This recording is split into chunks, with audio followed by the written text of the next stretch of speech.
Hi guys! So, I know you've been asking kung anong headphones yung ginagamit ko. And finally, magkakaroon na tayo ng video about that.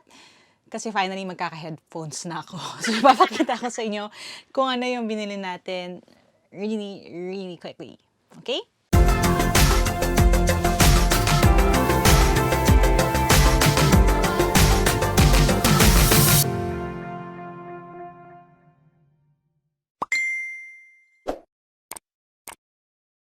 Hi there! Thank you for checking out my channel. Thank you for clicking on this video. If this is the first video you're watching from this channel, this is my second channel, ito yung vlogging channel where I just talk about my life, my style, my lifestyle, and the things that make me happy.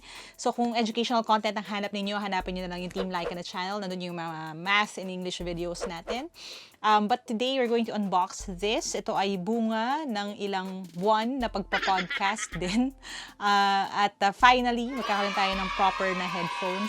The last time I had headphones was before the pandemic. Kasi nung pasimula yung pandemic, nasira yung aking huling headphones. So yes, yun pong daan-daang mga YouTube videos na inedit natin since then.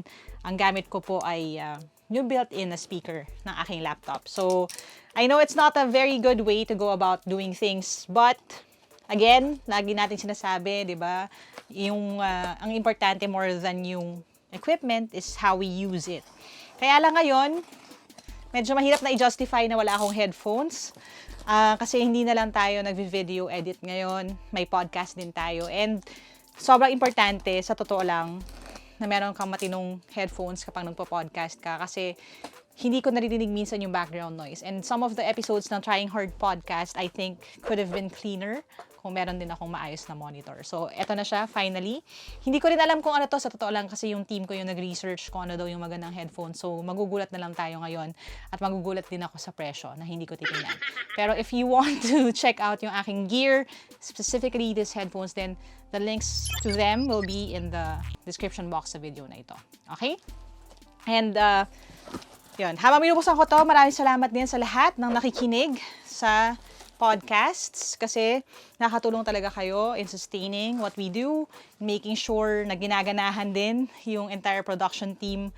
Si Nikay, who produces and edits the show. And of course, ang Podcast Network Asia, ang ating partners pagdating sa podcasting. Diba? Kasi meron tayong dalawang podcasts, the Get Hired podcast and the TryingHard with Lyqa podcast. And last month naman, both of them, pasok pa rin tayo sa Spotify charts, sa Apple Podcast charts. Yes, both of them. So, actually this month, I'm shooting this ng June. Hindi ko alam kung kailan to mapopost. Baka December, no? Tingnan natin. Pero, June, tayo, top 11 ang Get Hired. Tapos yung TryingHard naman, nasa around 30, minsan 20s siya. So, malaking bagay na yun for me and for us. Kasi syempre, di ba, hindi naman ako celebrity.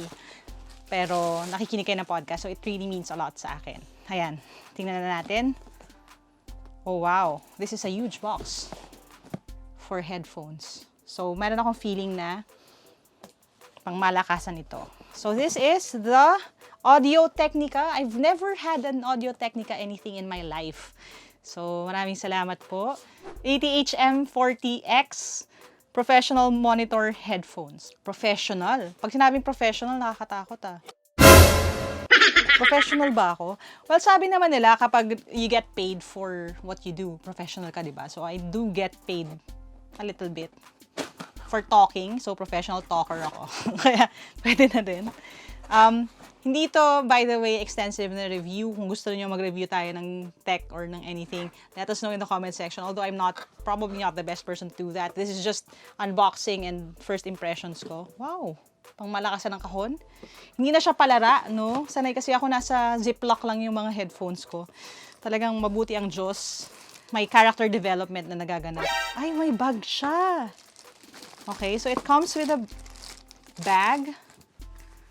Ay, pa-leather. At may embossed na Audio Technica. Parang nakakamayaman. Natatakot na ako ha. Magkano to? Okay. Tapos, you have the headphones right here. Ay! Ay, ulitin natin yon. Ay! Pangmayaman. Pangmayaman siya. May ganun. Okay, so ito yung 3.5mm na cord. And ito naman, okay. So, dalawa siya.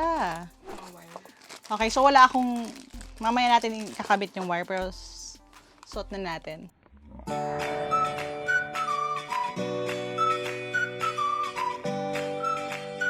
Oh, wow. Parang wala pang noise cancelling, pero medyo tahimik siya pag nakasuot, ah.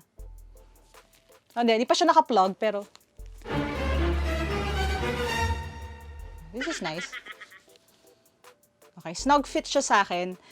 I have bigger ears than the normal Asian girl, so sakto naman siya sa akin. It's actually quite comfortable.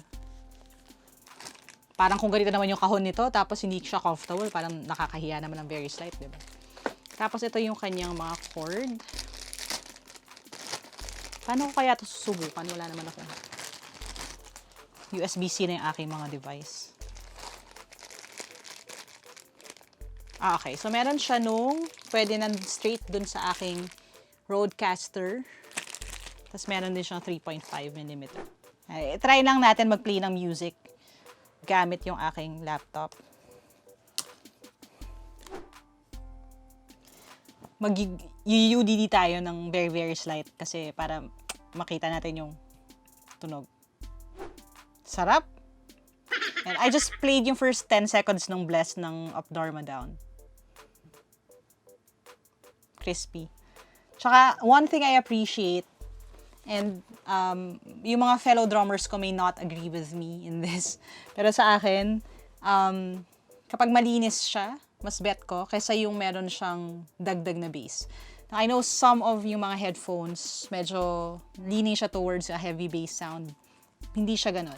So, mas malinis siya. Again, monitor headphones naman to. So, yun naman yung habol natin. Mas gusto ko yung ganun.